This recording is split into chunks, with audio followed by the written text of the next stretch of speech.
तकरीबन रात का टाइम होता है और 3-4 दोस्त पर रोड पे वॉक कर रहे होते हैं। वॉक करते हुए उनकी नज़र एक ऐसे शख्स पर पड़ती है जो बज़ाहिर बहुत परेशान और बहुत किसी सख्त किस्म की टेंशन में नज़र आ रहा होता है। वो तीनों दोस्त उस शख्स के पास जाते हैं और उससे पूछते हैं कि भाई आप इतने परेशान और किस कदर टेंशन में हैं, क्या हम आपकी हेल्प कर सकते हैं। वो शख्स कहता है कि यार मेरी गाड़ी की चाबी गुम गई है, मुझे उसको ढूंढने में काफ़ी मुश्किलात का सामना है, तो क्या आप मेरी हेल्प करेंगे।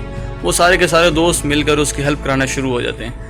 बाहर रोड पर चाबी ढूंढते हैं, बट जब काफ़ी टाइम गुजर जाता है उनको वो चाबी नहीं मिलती, तो वो तंग आकर उस शख्स से पूछते हैं कि क्या भाई आपको वाकई यकीन था आपकी गाड़ी की चाबी यहाँ पर गुमी है। तो वो शख्स कहता है नहीं, मेरी गाड़ी की चाबी मेरे अंदर रूम में गुमी थी और अंदर रूम की लाइट में कोई प्रॉब्लम आ गई जिसकी वजह से लाइट चली गई है, तो मैं उसको ढूंढने के लिए बाहर रोड पर आ गई। वो 3-4 दोस्त उसको वहीं पर छोड़ते हैं और अपनी वॉक को आगे कंटिन्यू करते हैं।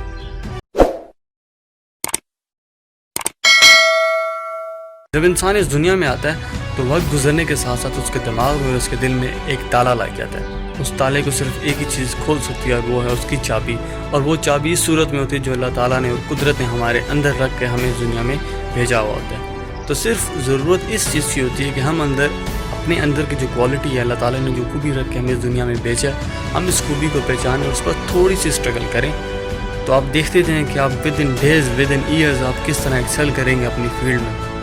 बस चाबी सिर्फ उसी ताले की होनी चाहिए जिसके लिए वो चाबी बनी गई है। तो आप लोग भी अपने दिल के और अपने दिमाग के ताले खोलें और अपनी पर्सनैलिटी से ही एक चाबी निकालें जो कि उस ताले को खोलें, ताकि आपके जब दिमाग और आपके दिल का ताला खुल जाएगा, आपको मनपसंद फील्ड अपनी नज़र आ जाएगी, समझ आ जाएगी, आप उसमें बहुत ज़्यादा एक्सेल करेंगे। मे अल्लाह ब्लेस यू ऑल। अस्सलाम।